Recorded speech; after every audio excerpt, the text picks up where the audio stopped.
Eric, you've got a new film coming out October 11th, Average Joe. It's a great story, and we're going to dive into the ins and the outs of it. But what was it for you that drew you to this film?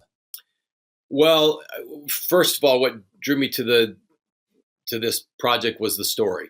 It was the fact that it was based on a true story, but based on Joe's book, his journey, and Denise as well.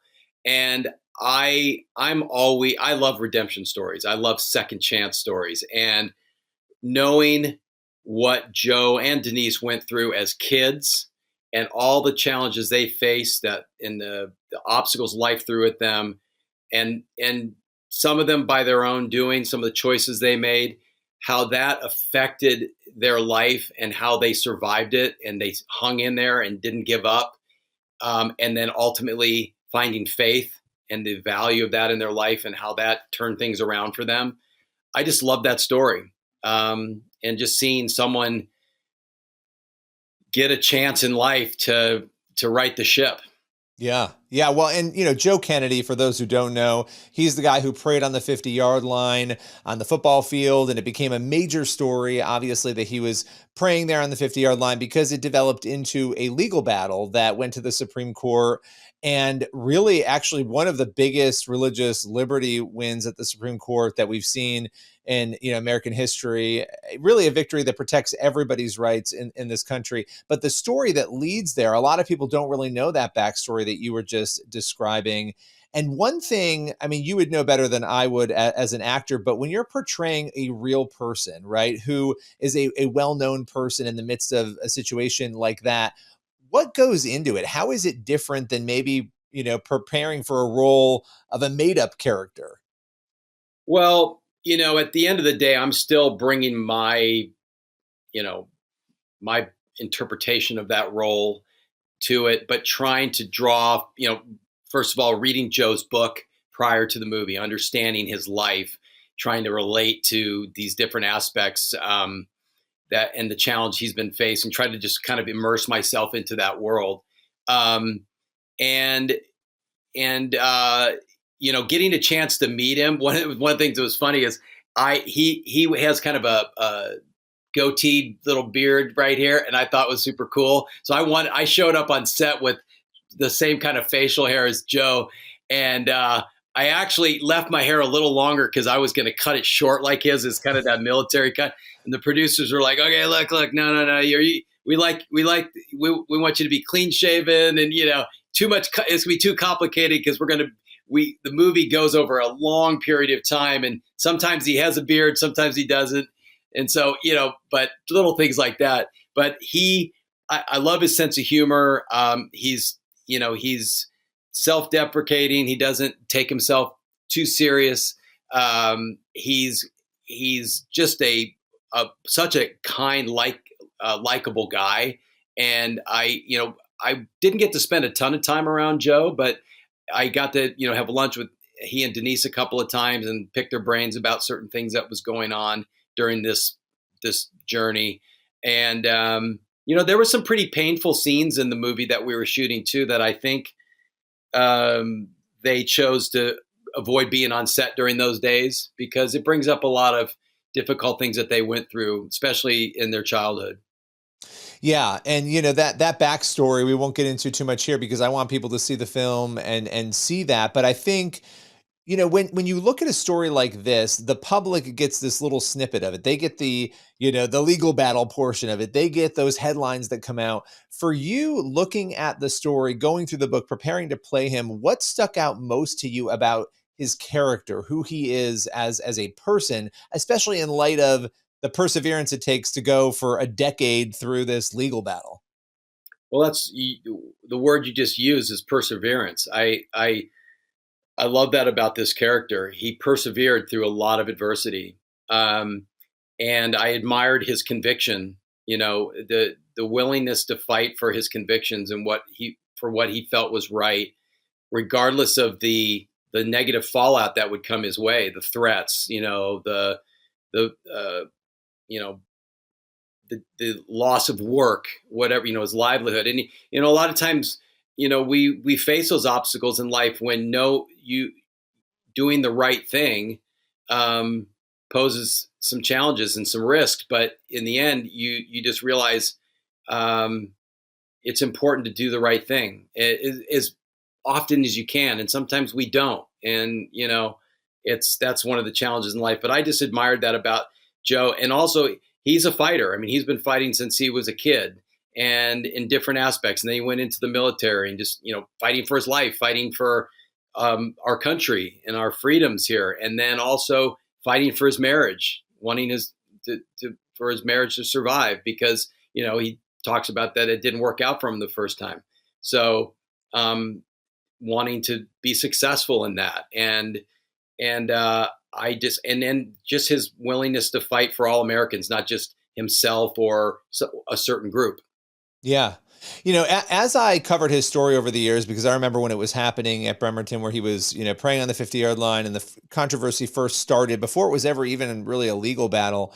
And I remember watching that journey. And this is the case a lot of times when you have a person who, like you were saying, they step up to the plate and they enter into a public facing sort of circumstance that maybe they wouldn't have wanted, but they find themselves there.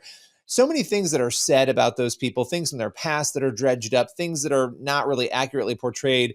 And it's such a burden, I don't think people realize, regardless of what that circumstance is, that leads to that forward facing situation for people like that. And he went through a lot of that in his journey, of people saying things about his past. And you really had a chance to dive into that past. And you just spoke about that quite a bit. When you finished the film, what sort of values, maybe that we haven't talked about, things that we haven't discussed here, did you walk away with in terms of just your appreciation maybe of the human experience in general in light of his childhood, for instance? Well, that's one of the aspects, like as I mentioned earlier, that I loved about this film, is that um, you know every person matters, everybody matters, and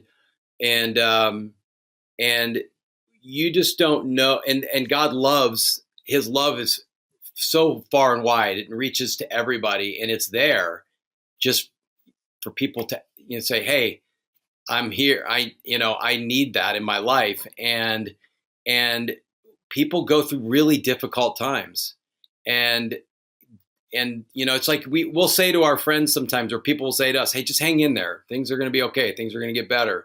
And just the fortitude and the perseverance that Joe has, and his willingness to not let the circumstances of his life dictate his future in a negative way. He's like, I'm going to fight to rise above what I've been through, and not let that define who I am going forward.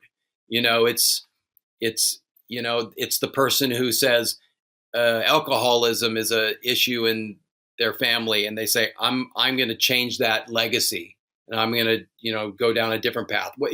Or there's abuse maybe, and they're like, that stops here with me, and I'm going, whatever that conviction is, that battle.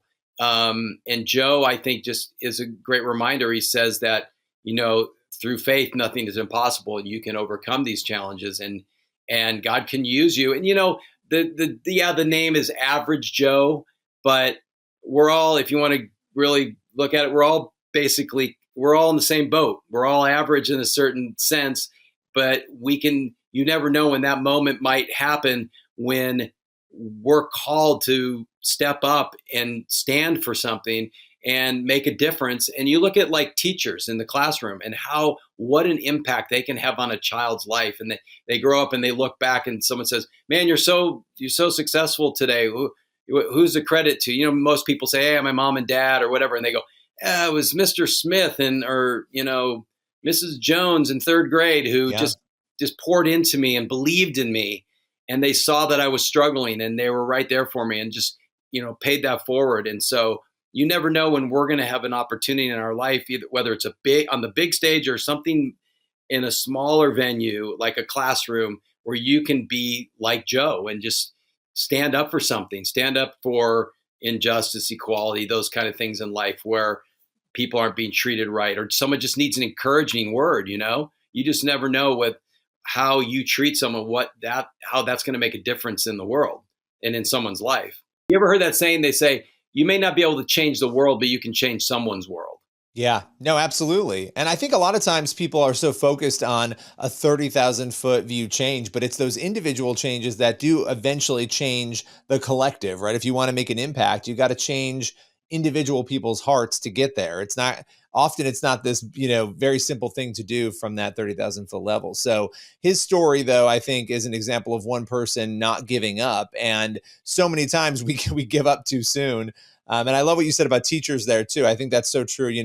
We don't think often about the positions that we're in, wherever it is in life, the impact that we can have. And so, speaking of that, just as a final question for you on this film, Average Joe, once people go and they see it and they finish watching it, what are you hoping they walk away with?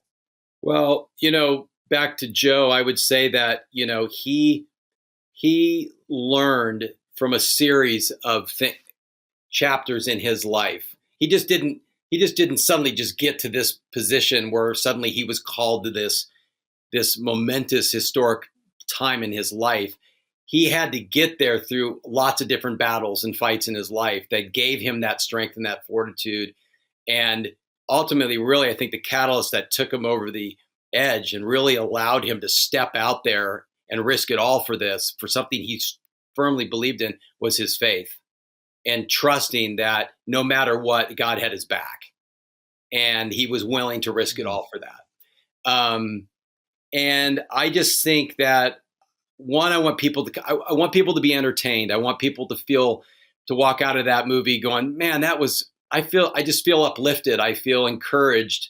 And that, like I said, everybody's important. Everybody deserves a chance, and we all have our challenges in our life. We all have crises of faith in our life at times. And I hope the movie's an encouragement to people to hang in there and to fight for what they believe is right, and that's a great message in this story. And I find this movie to be really encouraging. And that's what I put. And what's also great is that you can go with your family, you can go with your friends to see this film. And that's how movies end up being successful, is because people go to the theater and they sit in those seats, and every single person has an investment in how well a movie does. They really do. Every person out there who goes and says, oh, I'm going to go on Friday night or Saturday with my friends and family to see the movie, they played a part in when you hear about movies being successful. It's because of them. You can make a great movie if nobody sees it. It's just not going to do anything. So I just think that people will be pleasantly surprised by this story. And I encourage people, don't just focus on the the journey of Joe going to the Supreme Court, because that's an aspect of the story. But as a whole, it's a story about an incredible journey that this guy and his wife made in their life, and all the challenges they faced, but they never gave up. And I love that. And then their faith gave them the strength to hang in there and persevere. I love that. And all of those events in their lives preparing them for that thing that happened, right? Everybody's focused on that thing, but it's the story of how you get there. Yeah. That really, I think, is the most captivating here. And it's Average Joe, comes out October 11th. Appreciate your time today. You bet. So good to see you again.